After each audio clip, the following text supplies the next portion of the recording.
60% છોકરાને પૂછો ને શું કરવું છે કે ખબર નહીં, પાસ થઈ ગયા આપણે.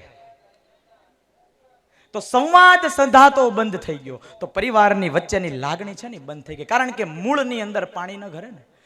ધારો ને તો પરિવાર જીવાડી પણ શકે ને ધારે ને તો પરિવાર મારી પણ શકે.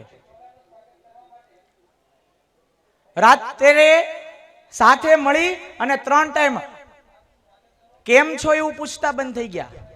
અને મને તો હું તો ઘણી વાર કહું છું કે વડીલોને કેટલી બધી, અત્યારે તો વડીલો અહીંયા આવ્યા છે, એક તો ત્યાં ગામડે અત્યારે તડકા આવ્યા પડે બિચારા, ગમે ને અહીંયા આવે, નીચે બેહે, પછી પાછા ઉપર જાય, પાછા 12 વાગે જમીન નીચે આવે, બપોરે તડકો હોય ઘરે રે, પાછા 4 વાગે આવે, બેસે, 8 વાગે પાછા જમીન, પાછા નીચે આવે, આખો દી નીચે બેહે ઉપર જાય, નીચે બેહે ઉપર જાય. રવિવારે ઘણા એવા પરિવારો આપણે જોયા છે મિત્રો કે રવિવારે એ બાપુજીના પૈસે લીધેલી ગાડીના રિમોટને ટેન્ટ કરી અને બહાર ફરવા માટે વયા જાય, અને બાપુજી બેઠા બેઠા એકલા દૂધને ભાખરી ખાતા હોય તો ત્યાં લાગણીના સેતુબંધ ન સજાય, ત્યાં હંમેશા તકરાર થાય ને તિરાડ થાય. રામાયણ તમે જુઓ ને, આ લાગણીના સેતુબંધ પરિવારનો ભાવ બહુ સરસ છે. હમણાં ધીમે ધીમે અહીંયા સુધી આવ્યું ને, હમણાં ત્યાં આવીશ. લાગણી પરિવાર તમે જુઓ, રામાયણ હતી ને, રામાયણની અંદર ભગવાન શ્રી રામને 14 વર્ષનો વનવાસ આપ્યો. 14 વર્ષે લંકા ઉપર વિજય કરી અને ફરી પાછા સીતા માતા અને લક્ષ્મણજી સાથે અયોધ્યામાં આવે છે. ઈ જ અયોધ્યા વાળાઓ, ઈ જ અયોધ્યા વાળાએ ધામધૂમથી સ્વાગત કર્યું રામ ભગવાનનું. ઢોલ નગારા વગાડ્યા, ફટાકડા ફોડ્યા, અને ઢોલ નગારા અને ફટાકડાની સાથે સાથે સ્વાગત કર્યું. ઈ જ અયોધ્યા વાળાએ ભેગા મળી અને ભગવાન શ્રી રામને ગાદી ઉપર બેસાડ્યા. અને ભગવાન શ્રી રામને ગાદી ઉપર બેસાડ્યા પછી એનો રાજ્યાભિષેક કર્યો. અને ઈ જ અયોધ્યામાંથી એક ઊભો થયો ને કીધું કે મમને આ સીતાજી નો ચાલે. જાણો છો ને બધા, એમાંથી જ ઊભા થઈને કીધું કે અમને આ સીતાજી નો ચાલે. આ વાતને અહીંયા ઊભી રાખી દેવાની, આપણા જ આપણું સ્વાગત કરે અને આપણા જ આપણો રાજ્યાભિષેક કરે અને આપણા જ આપણી ઉપર હાવી થાય ને, એ પેલા આપણા પરિવારને આપણે સિમેન્ટ કોન્ક્રીટથી મજબૂત કરી દઈએ ને તો ક્યાંય પણ બીજી રામાયણ ન થાય. એ કરવું પડે. એ ન કરીએ તો સંપની વાત ક્યાં કરવી, એ ન કરીએ તો લાગણીની વાત ક્યાં કરવી.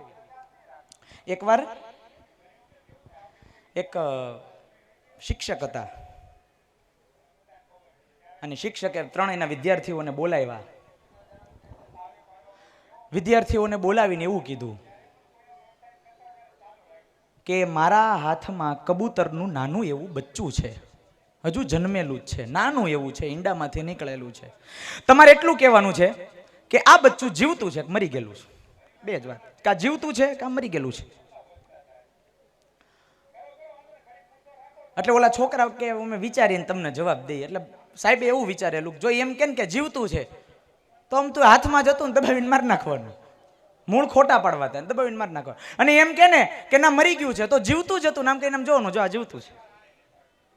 છોકરા સમજી ગયા કે સાહેબ રોજ એટલે રોજ અમને કંઈક નવી નવી વસ્તુ શીખવે છે. તો નવી નવી વસ્તુ શીખવા માટે કંઈક અમારી પાસે નુસ્ખો લઈને આવ્યા છે. એટલે નુસ્ખો આ છોકરાઓ જાણી ગયા અને મગજમાં આવી ગયું કે આ સાહેબ કા મારશે કા જીવાડશે. છોકરાએ બહુ સરસ મજાનો જવાબ આપ્યો. બહુ જવાબ ટૂંકો છે પણ આપણા પરિવારને લગતો છે, ગામને લગતો છે, એકબીજાના લાગણી સુધી પહોંચવાનો છે. છોકરાઓ બોલ્યા કે સાહેબ તમે ધારો ને તો એ બચ્ચાને જીવાડી પણ શકો અને ધારો ને તો એ બચ્ચાને મારી પણ શકો. એ તમારા હાથમાં છે. તમારું બચ્ચું જીવતું છે કે મરી ગયેલું એ તમારા હાથમાં છે. તમે જોજો, હમણાં જો નીચે આવો, 1 ડગલું, 2 ડગલું, 3, 4, આપણે એ બધા બેઠા છે ને. હવે ઘરનો ડાયરો છે ભાઈ, હે ને, કોઈ કઈ આજાબાજા છે નહીં. બહુ સ્નેહથી અને પરિસ્થિતિથી વાત કરવાની છે. આપણે અહીંયા બેઠા છે, હું મારી રીતે કોકની પાસે આવીશ. કીર્તનભાઈ અહીં આવો ને, મારા કીર્તનભાઈ બહુ ડાયા છે. જોજો આપણે આપણા પરિવાર સાથે કેટલા મેચ છે ને આપણે જોવું છે આજે. દર વખતે પરીક્ષા આવે એકવાર તો આવે ને. કીર્તનભાઈ ચાંદપરા, એક સરસ મજાનો પ્રશ્ન પૂછવો છે, જવાબ આપશો?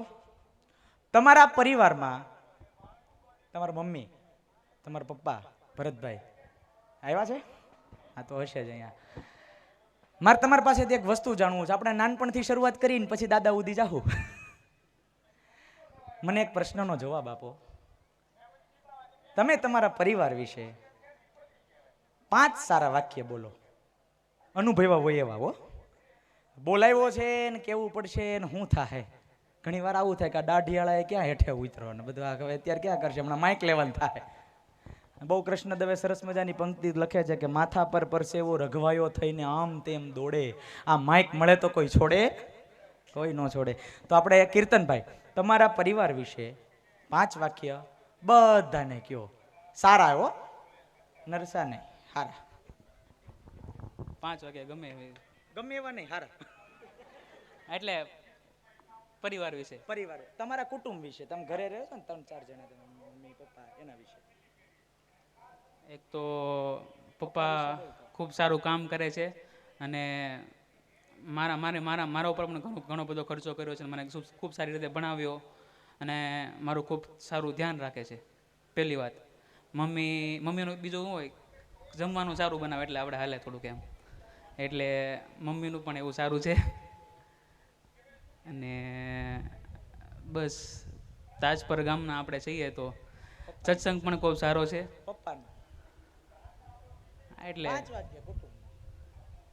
બસ પપ્પા વિશે હજુ 2 વાક્ય. ઓકે, સરસ, ચાલો. ખૂબ ખૂબ અભિનંદન. એકવાર તાળીઓથી વધાવો યાર. બોલ્યો, બહુ સારું બોલ્યો. બરાબર. ભરતભાઈ આવો ને અહીંયા.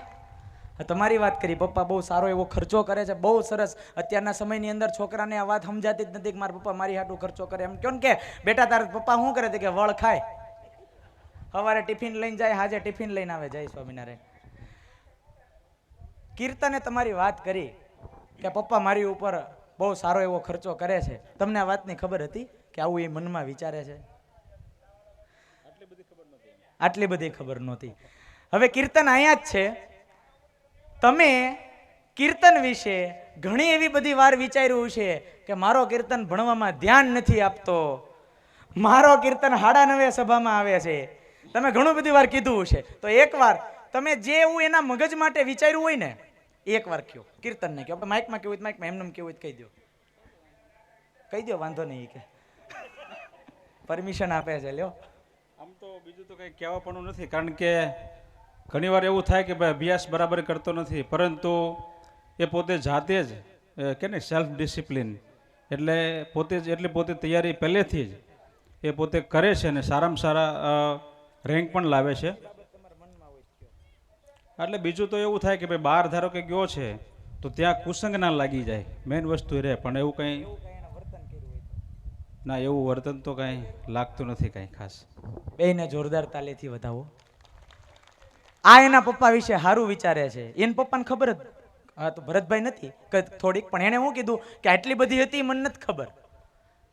અને ઘણીવાર છોકરાને ખબર. બેસી જાઓ. ખૂબ ખૂબ આભાર. છોકરાને ખબર ન હોય તો એવું ક્યારે થાય ખબર? જ્યારે આપણે આપણી લાગણીથી વંચિત થઈએ ને ત્યારે. ઘણીવાર આપણને એમ થાય કે આપણી ઉપર ઓલા વડીલો છે ને માથે હાથ મૂકીને બેઠા છે આમ. અને ઘણાના ઓલામાં દાદા હોય ને તો એમ લાગે આ દાદા અમને બહુ હેરાન કરે છે, તો દાદા અમને બહુ બહાર જવા નથી દેતા.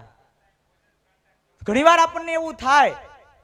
પણ જુઓ, આ વડીલ છે ને, એકવાર એક દીકરો ભણેલો હતો, અને ભણેલો દીકરો એક દિવસ એના બાપુજીને એવું કીધું કે બાપુજી તમે મારી ઉપર બહુ ટકટક કરો છો, હવે તો થાકી ગયા છીએ તમારાથી, બહુ તમે ટકટક મારી ઉપર કર્યું. એટલે બાપુજી કે કાંઈ વાંધો નહીં ભાઈ, હવે નહીં કરવું. એટલે બાપુજી આવી ગયા અને થોડીક વાર થઈ એટલે છોકરો એક ખૂણામાં બેસીને લખતો હતો, કંઈક કામ કરતો હતો. અને ખૂણામાં બેસીને છોકરો કંઈક થોડીક વાત કરી એટલે ત્યાં છે ને એક ટાંચણી હતી ને ટાંચણીની અંદર બધા આમ ટાંચણી ભરાવેલી હતી ને એમાં બધા કાગળિયા આમ ટાંચણીથી આમ લટકતા હતા અને પવન ચાલુ હતો. એટલે બાપુજીએ એ ટાંચણી હટાવી લીધી અને જેવી ટાંચણી હટાવીને તે આખા કાગળિયા વેર વિખેર થઈ ગયા. અને જેવા વેર વિખેર થયા એટલે છોકરો વધારે ક્રોધિત થઈ ગયો, પપ્પા આ શું કરો તમે? આ ટાંચણી હટાવી લીધી, આ વેર વિખેર કરી દીધા કાગળિયા તમે મારા, આ કાગળિયા તમે મારા વેર વિખેર કર્યા હવે. એટલે બાપુજીએ કાગળિયા વીણ્યા અને વીણી અને એક વાત કીધી કે સાંભળો, અમારું કામ છે ને આ ટાચણી જેવું છે. કાગળિયાને ખટકે થોડીક વાર કે આ વાગે છે, ખૂંચે છે, પણ જો ટાચણી હટી ગઈ ને એકવાર કુટુંબ ઉપરથી તો લાગણીના વેર વિખેર થઈ જશે. કાગળિયા ક્યાં વયા જાય આપણને ખબર ન રહે. એ ટાચણીની ભૂમિકા વડીલ ભજવે. તો લાગણીના સેતુબંધ સુધી પહોંચવા માટે પહેલો સંવાદ. ઘર પરિવારમાં એકબીજા સાથે સંવાદ કરતા શીખીએ. અને સંવાદ ન કરીએ ને એ ગાંઠો ક્યાં પડી છે ને એ આપણને ખબર ન રહે. અને ગાંઠોને છોડવાનો જો પ્રયત્ન ન કરીએ તો ક્યાંય જઈને ઊભા રહેશું. એ ગાંઠો એને છોડવી પડે. ઓલા નહીં એક સંત બેઠા હતા, એને કીધું આમ લાવતો આ દોરું, અને દોરો લાવ્યા અને દોરો લાવીને એવું કીધું કે દોરાની અંદર આવડું મોટું આમ કહેવાય ને રાંઢવું, આપણા કાઠિયાવાડી શબ્દોમાં રાંઢવું લાવ્યા. અને રાંઢવું લાવીને એમાં 6, 7, 8 ગાંઠો વાળી અને કીધું કે આ ગાંઠો છોડી દો. તો કે આ ગાંઠો હવે એમ થોડી છૂટે, તો એને શું કરવું પડે? એક કામ કરી તો એ સંત કે ઓલી બાજુ તું તાણ, આ બાજુ હું તાણું. સમજ પડે છે ને તાણવું એટલે? ઘણી વાર ઘરે એવું થાય, તણાય. એક ભાઈ છે ને ઘરે ગયા તો ઘી વગરની રોટલી હતી, ઘી વગરની. જેવી રોટલી આવી ને તો એ કે હું ઘી વગરની રોટલી નહીં ખાવ. એટલે ઘરેથી અંદર એવું કીધું ભાઈ એક દી છે ખાઈ લ્યો ને બાપા ઘી વગરની, આજ ઘી પૂરું થઈ ગયું પણ હું ન ખાવ લે. ભાઈ એક દી છે ભાઈ ખાઈ લ્યો. તો એમાં વળી હોશિયારીમાં થાળીનો ગરમ ફણફણ ઘા સીધી દિવાલે થાળી. હો, જેવી દિવાલે થાળી ભટકાણી ને એવું જ રહોડામાંથી ફણફણતું વેલણ આવ્યું અને ટ્રમ કરતું માથામાં ભરતભાઈ વાગ્યું. અને એવું વાગ્યું કે ઢીમસું થઈ ગયું. આ ઢોકળો થઈ ગયો આપણા કાઠિયાવાડી ભાષામાં. એવું ઢીમસું થઈ ગયું. નથી ખાવું મારે કરીને ઉભા થઈને ભાઈ ગયા બહાર મહેશભાઈ. હવે બહાર ગયા તાપડી જેવા કોઈક મળ્યા, એને તેવું કહેવાય રે. કોઈક મળીને એવું કીધું લે આ લે કે આ માથા ઉપર ઢીમસું હેનું થયું. હવે એને જ ન કહેવાય હેનું થયું, નગર તો બહાર પડી જાય બધું કે આને વેલણ ના એમ તો સામે વાળા થતા હોય પણ એ બધા બહાર તો ન પડાય. તો ઢીમસું થઈ ગયું આવડું મોટું. એ કે બહુ એટલે એને જ ન કહેવાય શું થયું છે. તો એ ખોટું બોલ્યો. એ કે હું દાદરો પગથિયું ઉતરતો હતો ને તે પગ લહરી ગયો, તે પડ્યો, એમાં ઢીમસું થયું. બોલો કે પણ સારું પડ્યો છે હો, ઘી બી લગાડ કાંઈક. એટલે એ કે ઘીના કારણે તો આ થયું તું. ક્યારેક તણાય બે બાજુથી તાણતા હોય, ખબર જ ન હોય કે તાણવાનું ક્યારે બનતા છે. તો કે આ ગાંઠનું શું કરવું? આ ગાંઠને બીજી વાર મારે બાંધવી હોય તો, આ ગાંઠને છોડવી હોય તો કે હવે તો આ એક કામ કર્યું કે આમ તાણો તમ તાણો. તો કે તો આ વધારે ગાંઠ બનશે, વધારે ટાઈટ થશે હજી. તો હવે શું કરવું? ત્યારે એક સજ્જન વ્યક્તિએ ઊભા થઈને કીધું કે મહાત્માજી, આ ગાંઠને ફરી પાછી છોડવી હોય ને, આ ગાંઠને ફરી પાછી છોડવી હોય ને તો આ ગાંઠ કેમ વાળી છે ને એમ જવું પડે. એમ ધીમે ધીમે જેમ ગાંઠ વાળી હોય એમ છોડો ને તો ગાંઠ ફરી પાછી નીકળે. ગાંઠ પરિવારમાં ક્યાં પડી છે ને એ જ્યાંથી પડી હોય ને ત્યાં જવું પડે અને એમાંથી પાછી ખોલવી પડે. પણ પ્રશ્ન ત્યાં થાય કે ગાંઠ પડી છે ત્યાં સુધી જાય કોણ? બધાને એમ હોય કે મેં ક્યાં પાડી છે ગાંઠ, એ તો એણે પાડી. અરે એક જગ્યાએ સાથે રહેતા હોય, એક જગ્યાએ સાથે રહેતા હોય ને તોય મોઢું લાલ રાખે કે અમે બાંધ્યા નથી, અમે બોલવી છીએ. અરે એવું નાટક કરવા કરતા પ્રમુખ સ્વામી મહારાજના ચરણે એકવાર કહી દેવું કે જાઓ આજથી આ અબોલા અમારા પૂરા, ત્યારે સાચા અર્થમાં આપણું સ્નેહ મિલન સફળ થાય. સ્નેહ મિલન ની અંદર મેં તો અમુક વાર જોયું છે, રાહ જોતા હોય એ કે મંજી 5:30 આવશે ને તો હું 6 જઈશ. લે આમાં ક્યાં કોઈના બાપુજીનું છે? ઈ નહીં તો હું નહીં. પ્રસંગમાં આપણે એવું થાય ને ઓલો આવશે તો હું નહીં આવું. હવે ઓલા પ્રસંગ વાળાને શું સમજવું? કોને બોલાવા? જતું કરે ને એનું કાંઈ નથી જાતું, જતું કરવું પડે. ઉદયન ઠક્કર બહુ સરસ વાત કહે છે કે કઈ તરકીબથી પથ્થરની કેદ તોડી છે, કઈ તરકીબથી પથ્થરની કેદ તોડી છે. શું કૂપળો પાસે પણ કોઈ કુમળી હથોડી છે? એક પથ્થરમાંથી એને ભાંગવો હોય ને તો કાળ મીંડ હથોડા મારવા પડે ત્યારે એ પથ્થર તૂટે, પણ વરસાદનું એક છાંટો પડે ને ત્યાં એ વરસાદના છાંટામાંથી એક કૂપળ બહાર નીકળે અને એ પથ્થરને ચીરીને વૃક્ષ બને. પથ્થરને ચીરી અને બહાર નીકળે ને એ કૂપળનું કામ છે. કારણ કે એ સહેલાઈથી બહાર નીકળે છે. આ સહેલાઈથી બહાર નીકળવાનું કામ એટલે કે લાગણી. અને લાગણીએથી જો બંધાશું ને, લાગણીએથી બંધાશું ને, ન ધરા સુધી. મેં બહુ એક વિડીયો મૂક્યો હતો, તમે બધા જોયો હશે. એમાં બહુ સરસ મજાની પંક્તિ આગળ મેં કીધું હતું, ન ધરા સુધી, ન ગગન સુધી, નહીં ઉન્નતિ પતન સુધી, આપણે તો પહોંચવું હતું હર એકમેકના મન સુધી. હર એકમેકના મન સુધી પહોંચવાનો આ અવસર છે. અને જો હર એકમેકના મન સુધી આપણે પહોંચ્યા તો આપણું સ્નેહ મિલન સફળ. જો હર એકમેકના મન સુધી આપણી લાગણી પહોંચી તો આપણું સ્નેહ મિલન સફળ. આજે મારે તો ઘણું કરાવવું હતું, પણ આપણો આ તડકો અને બધું હારે થયું છે. પણ અંતમાં હજુ તો ઘણું તમારો કાર્યક્રમ માણવાનો છે, એટલે અંતમાં નકર તમને એમ થાય કે આવીને છોંટી ગયો છે, કોઈ વાત માઇક મૂકતો નથી. એકવાર આજે આપણે સૌ ભેગા થયા છીએ ને, આખા તાજપુર ગામમાં અલગ અલગ જ્ઞાતિ બધા જ આપણે અહીંયા ભેગા થયા છીએ, હે ને? જો સફળ થવું હોય તો સંપ જોઈ. મહંત સ્વામી મહારાજ કે સંપ જોઈ. અને સફળ થવા માટે સંગઠનની જરૂરિયાત છે. એક વ્યક્તિ એવું વિચારી લે ને, એક વ્યક્તિ એવું વિચારે કે મારે એક થઈ અને સાથે કામ કરવું છે, ગમે એવું વિઘ્ન આડું આવે મારે સાથે રહેવું છે, તો કોઈ એને રોકી શકે નહીં.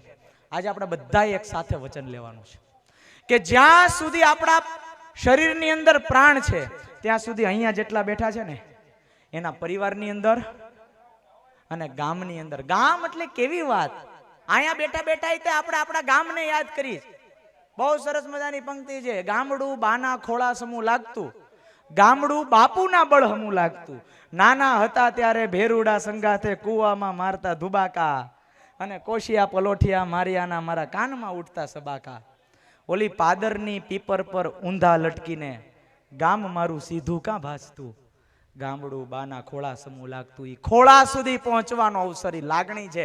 અને જો સંપ અને સંગઠનથી લાગણી સુધી પહોંચીશું તો આપણે જરૂર સફળ થશું. એટલે એકવાર આપણે સૌ હાથથી હાથ મિલાવીને આજે વચન આપવું છે. ઠાકોરજીની અહીંયા પ્રત્યક્ષ ઉપસ્થિતિ છે, એમને વચન આપવું છે કે અમે બેઠા છીએ ને તો અમને કોઈ એટલે કોઈ હરાવી નહીં શકે, અમે સાથે રહીને જીતીશું. એકવાર મારી બધાને નમ્ર વિનંતી છે કે બધા પોતપોતાના સ્થાને ઊભા થઈ જાઓ. આપણે વડીલો બધા અહીંયા ઊભા સ્થાને થઈ જાઓ.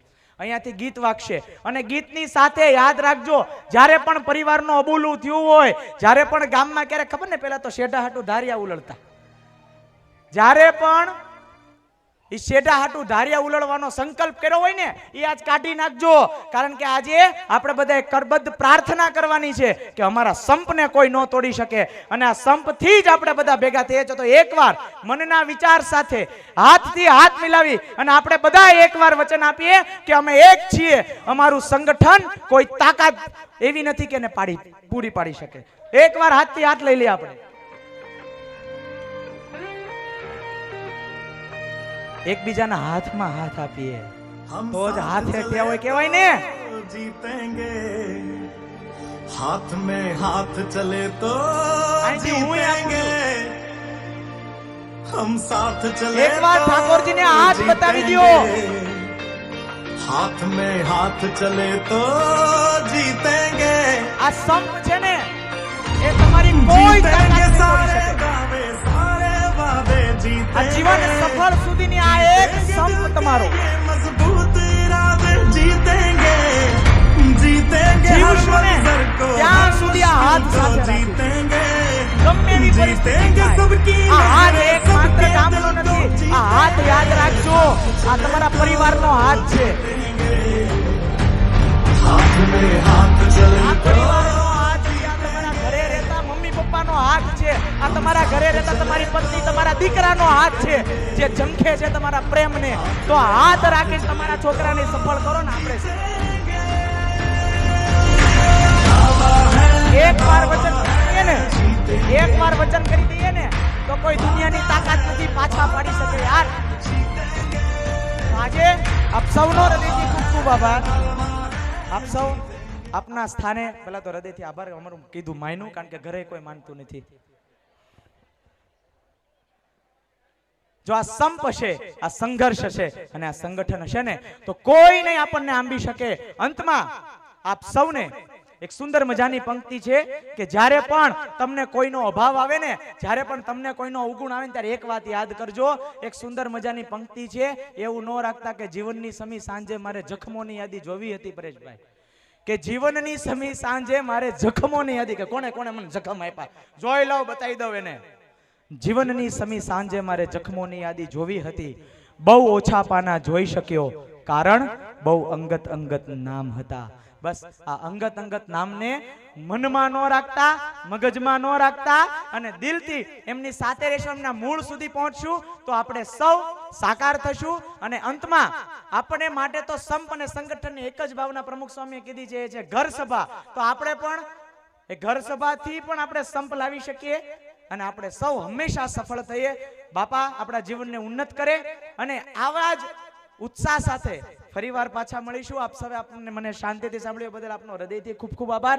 તાજપુર ગામ પટેલ પ્રગતિ મંડળ દ્વારા મને અહીંયા મારી વાણી પાવન કરવાનો અવસર પ્રાપ્ત કરાવ્યો એ બદલ હું મારી જાતને ખૂબ ધન્યશાળી અનુભવું છું, ભાગ્યશાળી અનુભવું છું. આપ સૌને પ્રેમથી જય સ્વામિનારાયણ. અસ્તુ. જય હિન્દ, જય ભારત.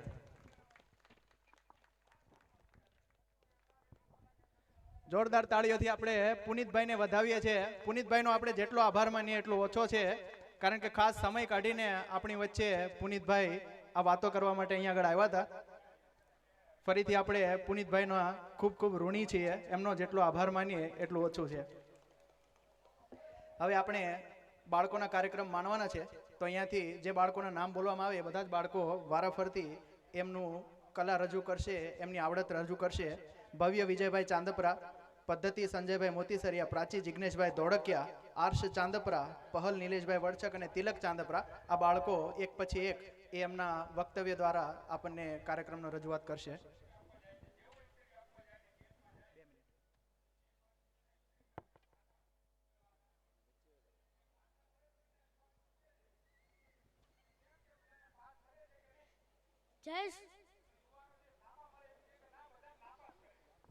જય સ્વામિનારાયણ. મારું નામ ખુશ અંકિતભાઈ પારૈયા છે. હું પિતા વિશે 4-5 વાક્ય બોલવા જાઉં છું. पिता रोटी है, कपड़ा है, मकान है, पढ़ने का बड़ा आसमान है. पिता है तो घर में प्रतिबल राग है. पिता है तो घर में प्रतिबल राग है. पिता है तो घर में माँ की चुंदी बिंदी और सुहाग है. पिता है तो बच्चों के सारे सपने हैं. पिता है तो बाजार के सारे खिलौने हैं. पिता है तो हमारी खुशियाँ है. पिता जब पिता होते हैं तब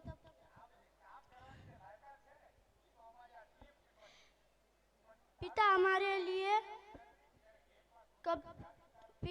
लिए कभी कभी कुछ भी लाते हैं और हमारा खर्चा उठाते हैं, हमें पढ़ाते हैं और आगे बढ़ाते हैं. और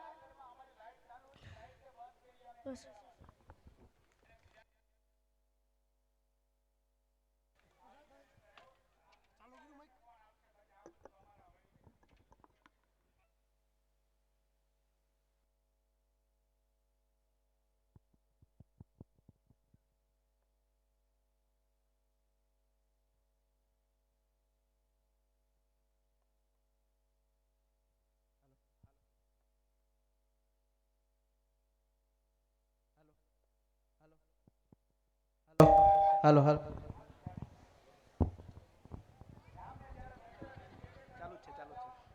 हेलो, मारो विषय है पर्यावरण. पर्यावरण એટલે આસપાસનું વાતાવરણ. સ્વચ્છ જીવન માટે પર્યાવરણ શુદ્ધ તો વાત અત્યંત મહત્વની છે. વિજ્ઞાન અને ટેકનોલોજીના વિકાસથી ફૂલતા માનવી સમક્ષ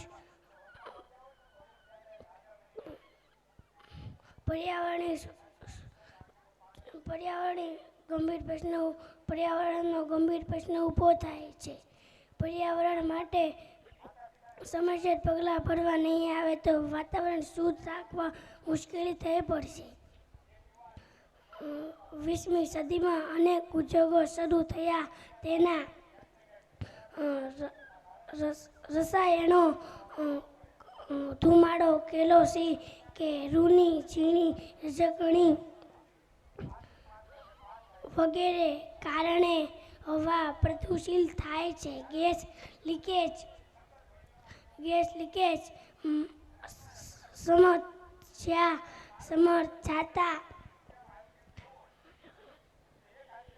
જાતા ભોપાલ ગેસ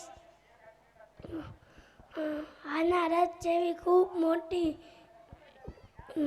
માનવટારી થઈ હતી અને હાહાકાર મચી ગયો હતો. 20મી સદીમાં પર્યાવરણ સમક્ષ રાખવા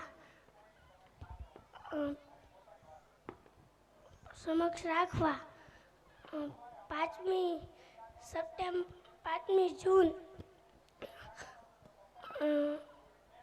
જૂન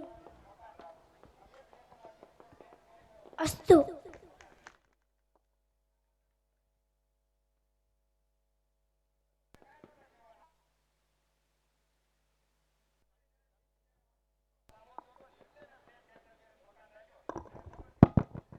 હાલો.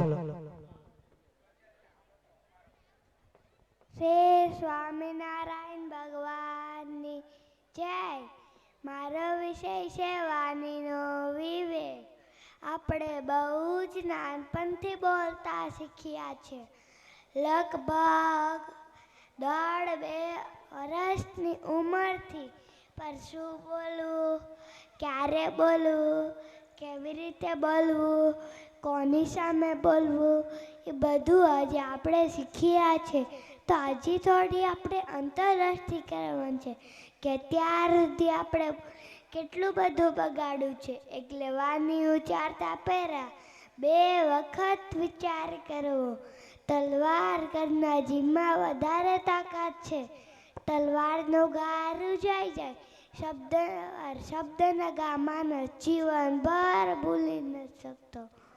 એટલે જીભ તે શબ્દની જનની છે. એના દ્વારા બોલાયો શબ્દો આખી દુનિયા બદલી શકે છે. એટલી એમાં તાકાત છે. એમાં હાડકું નથી. પરિબળ બલાના હાડકા ખરા હો. જે મારી પણ શકે અને તારી પણ શકે. એટલે પાણી ઉચ્ચારતા પહેલા વિચાર કરવો કે આપણે કોઈનું બોલીને બગાડતા તો નથી ને. યોગીજી મહારાજ કહેતા વાણી વાપરવી તે ઘીના પેટે વાપરવી, પાણીના પેટે ન વાપરવી. આ વાક્ય બહુ નાનું છે પણ એનું મહત્વ બહુ જ મોટું છે. કારણ કે પાણી જગતે વેચાય, ઘી ચમચીથી પીરસાય. એમ વાણી માપે વેચાય. બોલ ન કરાય. જેટલું જોઈએ એટલું જ બોલાય. એકવાર એક રાજા હતો. એ બહુ જાડો હતો. તમને ખબર છે કેટલા? 360 કિલોના હતા. 18 મણના હતા. એનું મહેલ પણ એટલું મોટું સમાચાર. એક રાજા એકવાર મહેલની છત ઉપર વાનર પાસે વધુ કરાવતો હતો. તો વાનર રાજા સામે બહાર જો. એટલે રાજાએ પૂછ્યું, તું કેમ મારી સામે વારંવાર જોવે છો? કે રાજાએ પૂછ્યું, તમે મરી જાઓ તો તમને નીચે કેમ ઉતારવા? આ સાંભળીને રાજા ગુસ્સે થયા. એને વાનરને જેલમાં પૂરી દીધા. સાંજ વળી વાનર એના ઘરે ના આવ્યો. એટલે એના પિતા ગોતતા રાજા પાસે ગયા. એમ કીધું, તમે મારા દીકરાને જોયો? તો રાજાએ કીધું, તમે તમારા દીકરાને કાંઈ સંસ્કાર ન થાપેલા. એમ કહેતો હતો, તમે મરી જાઓ તો તમને નીચે કેમ ઉતારવા? તો વાનંદા પિતા કીધું, અરે રાજાજી, નાનો છે, ન ખબર પડે તેમાં શું, કાપીને કટકા કરી નીચે લાવવાના. આ સાંભળીને રાજા ફરી ગુસ્સે થયો અને વાનરના પિતાને જેલમાં પૂરી દીધા. સવાર પડી વાનન અને એનો દીકરો ઘરે ના આવ્યો એટલે એના પિતા ગોતતા ગોતતા એટલે એના દાદા ગોતતા ગોતતા રાજા પાસે ગયા એમ કીધું તમે મારા દીકરાને જોયો તો રાજાએ કીધું તમે તમારા દીકરાને કાંઈ સંસ્કાર નથી આપેલા એ એમ કહેતો હતો તમે મરી જાઓ તો તમને કાપીને કટકા કરી નીચે લઈ એના આ સાંભળીને દાદા કે અરે રાજાજી એ નાનો છે એ ન ખબર પડે કે મરી જાય પછી શું કરવાનું તેમાં શું ઉપર ને ઉપર સળગાવે મારવાના તો આ છે રાજા એની સામે કેવી વાની વાપરવી એ પણ આ લોકો નથી ખબર પડતી શસ્ત્રોનો ઘા રૂજાઈ જાય પણ શબ્દના ઘા ક્યારેય નથી રૂજાતા દ્રૌપદી ફક્ત એટલું જ બોલા હતા કે અંધના તો અન્ન જ હોય તો શું થયું ખાલી 2 શબ્દથી આખું મહાભારત યુદ્ધ થયું એકલા પણ આવી વાને ક્યારેય ન વાપરવી બધાને ગમે એવી જ વાની વાપરવી જય હિન્દ જય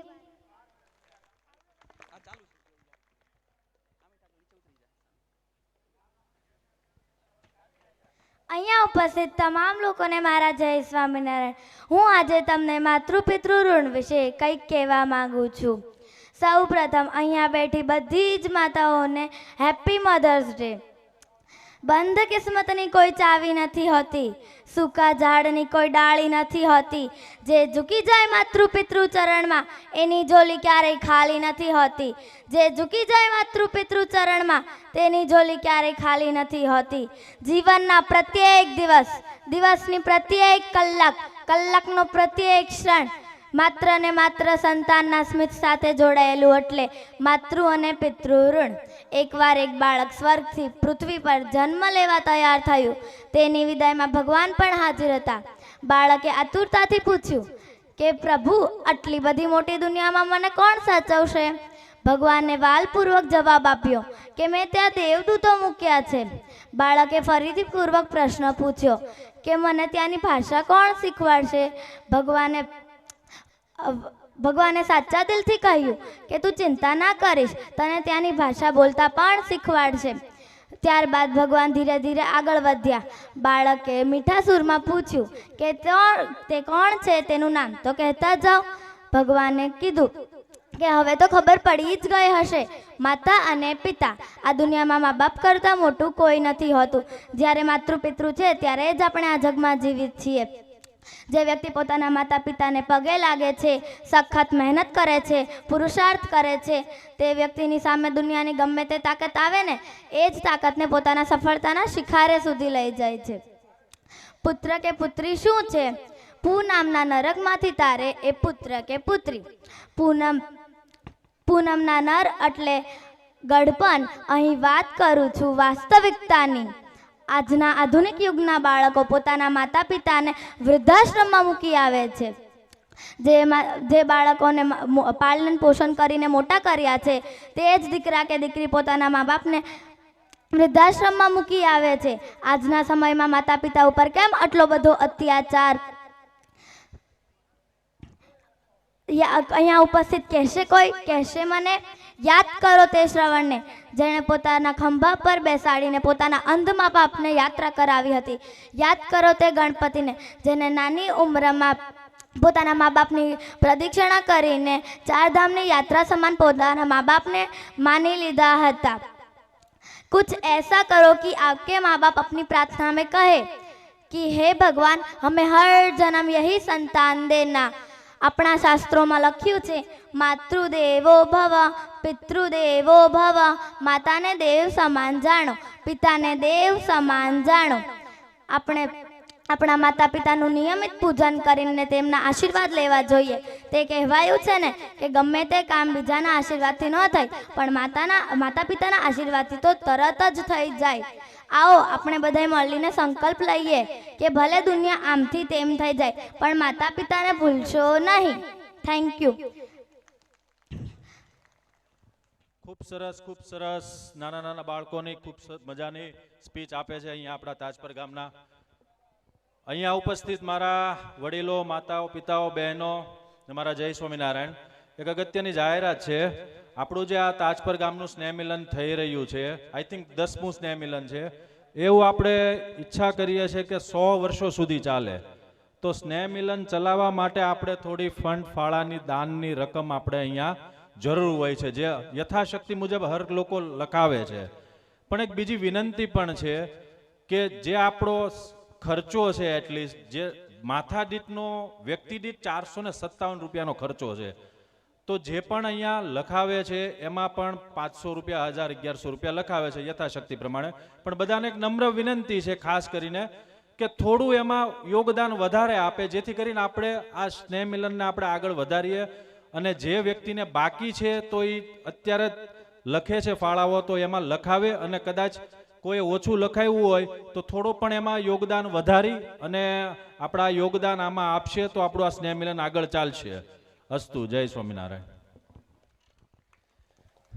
વાલીઓ માટે એક ખાસ સૂચના છે કે તમારા બાળકો જે તમારી સાથે છે એ બાળકો જો ઇનામને પાત્ર હોય, એમને ઇનામ વિતરણની અંદર જો એ ક્વોલિફાય થયા હોય, તો અંગ્રેજી મીડિયમની અંદર જો ઇનામને પાત્ર હોય તો સ્ટેજના ઉપરના ભાગની અંદર બાળકોને મોકલી દઈએ. જો તમારા બાળકો ઉપર ન આવ્યા હોય, તમારી સાથે જ બેઠા હોય, તો અંગ્રેજી મીડિયમના બાળકોને આપણે ઉપર મોકલીએ, અને ગુજરાતી માધ્યમની અંદર જે ઇનામને પાત્ર થયા છે એ બાળકો સ્ટેજની જમણી બાજુ જે નાનું સ્ટેજ છે એના ઉપર બેઠા છે.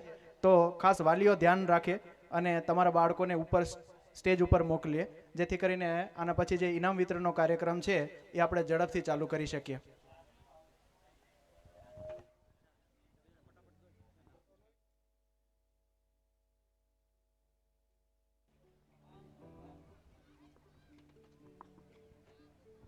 જય સ્વામિનારાયણ. મારું નામ ભવ્ય વિજયભાઈ ચાંદપરા છે. હું આજ મોબાઈલના ગેરલાભ જણાવીશ. મોબાઈલથી નીકળતું રેડિયેશન સ્વાસ્થ્ય માટે નુકસાનકારક છે. મોબાઈલની ડિસ્પ્લે પરથી નીકળતી સીધી લાઇટ આંખોમાં પડે છે, જેથી આંખો ખરાબ થઈ જાય છે. લોકો મોબાઈલની દુનિયામાં એટલા મશગુલ છે કે તે એક રૂમમાં 4 વ્યક્તિ બેઠા હોય તોય એકબીજા સાથે વાતો કરી શકતા નથી. મોબાઈલની પણ બાળકોને એટલી જ લત લાગી ગઈ છે કે તે બહારની રમત જ ભૂલી ગયા છે. તેનો અસર શારીરિક વિકાસ પર પડે છે. ઘણા લોકો મોડી રાત સુધી મોબાઈલ જુએ છે, જેના કારણે ઊંઘમાં પ્રભાવ પડે છે. ડ્રાઇવિંગ કરતી વખતે મોબાઈલ જુઓ એટલે કે ઊંઘને જીવને જોખમમાં નાખવા જેવું છે. જય સ્વામિનારાયણ.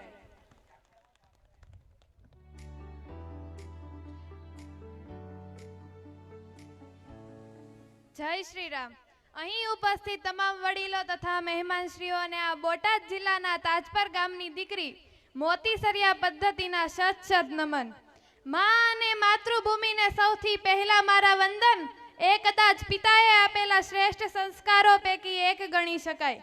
આજે હું પિતા વિશે કંઈક કહેવા માંગુ છું. આપણે સૌ જાણીએ જ છીએ કે દરેક કવિઓ તથા લેખકોએ માં અને તેના માતૃત્વની ઉપમા આપી છે, પરંતુ ક્યારેય પણ પિતા વિશે ઉપમા આપવામાં આવી નથી. હું માતાનો વિરોધ નથી કરતી, પરંતુ પિતાનું મહત્વ કહેવા માંગુ છું. પિતા શબ્દ તો સૌ જાણે છે, પરંતુ તેનો અર્થ કોઈ જાણે છે નહીં. તો ચાલો આજે હું જણાવું. પિતા એટલે કે એક મકાનને ટકાવી રાખવા માટે મજબૂત પાયાની જરૂર પડે, તેમ એક સુંદર પરિવારને ટકાવી રાખવા માટે એક પિતાની જરૂર પડે છે. પિતાની હાજરી સૂરજ જેવી હોય છે. શું? પિતાની હાજરી સૂરજ જેવી હોય છે. સૂરજ ગરમ જરૂર થાય છે, પણ તે ના હોય તો અંધકાર છવાઈ જાય છે. એક વાત છે સાહેબ, જ્યારે તું નાનો હતો, પાપા પગલી ભરતો હતો, ચાલતા ચાલતા પડી જતો હતો, ત્યારે તને એક જ વિચાર આવતો હતો કે પપ્પા છે ને. જ્યારે તું મોટો થયો, સ્કૂલે ગયો, છોડવા આવેલા પપ્પાને પાછળ ફરીને ટાટા કહેતો, ત્યારે તને એક જ વિચાર આવતો કે પપ્પા છે ને. પરંતુ તારા લગ્ન બાદ તારા પત્નીના કહેવાથી તારા પપ્પાને વૃદ્ધાશ્રમમાં મૂકતા પહેલા તને એ વિચાર કેમ ના આવ્યો કે પપ્પા છે ને? બસ અહીં ઉપસ્થિત તમામની મારી એક જ વિનંતી છે કે તમે તમારા માતા પિતાને ક્યારે વૃદ્ધાશ્રમમાં ના મૂકતા, કારણ કે એ છે ને ત્યારે જ તમે છો. તેના વગર તમારું કંઈ જ અસ્તિત્વ નથી. અને છતાં પણ તમારે જાણવું જોઈએ ને કે પિતા વગર તમારી ઓકાત શું છે. તો એક દિવસ તમે તમારી જ શેરીમાં એકલો આટો મારી જોજો, અને એક દિવસ પપ્પા સાથે આટો મારી જોજો. ખબર પડી જ જશે. જ્યારે એકલા આટો મારશો ને ત્યારે તમારી સાથે બોલવાની તો વાત દૂર, તમારી સામું પણ નહીં જુએ. માં ઘરનું ગૌરવ છે તો પિતા ઘરનું અસ્તિત્વ છે. માં પાસે અશ્રુ છે તો પિતા પાસે સંયમ હોય છે. માં 2 સમયનું ભોજન બનાવે છે તો પિતા જીવનભરના ભોજનની વ્યવસ્થા કરે છે.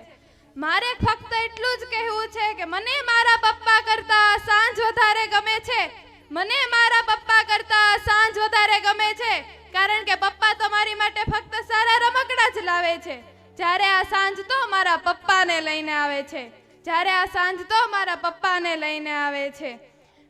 માં એક એવી બેંક છે કે જ્યાં આપણે આપણા દુઃખો જમા કરાવી શકતા હોય, તો હું કહું છું કે પિતા એક એવું ક્રેડિટ કાર્ડ છે કે જ્યાં આપણા બેલેન્સ ન હોવા છતાં આપણને અઢળક ખુશીઓ મળે છે.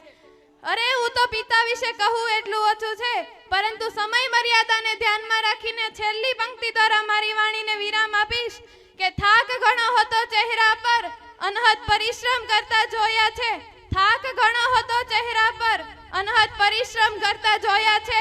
આંખમાં ઊંઘ હતી ઘણી, છતાં ચિંતામાં જાગતા જોયા છે. પાય પાય ભેગી કરી અમારી ખુશીઓ ખરીદતા જોયા છે, અને એ ખુશીઓ માટે પોતાના શમણાઓને રોળતા જોયા છે. પોતાની પસંદગીને નાપસંદ કરી અમારી પસંદગીને અપનાવતા જોયા છે. વ્યક્તિ એકતા વિશેષતા અનેક હતી, વ્યક્તિ એકતા વિશેષતા અનેક હતી. પિતા સ્વરૂપે મેં સર્જનહારને જોયા છે. પિતા સ્વરૂપે મેં સર્જનહારને જોયા છે. અસ્તુ. જય હિન્દ, જય ભારત.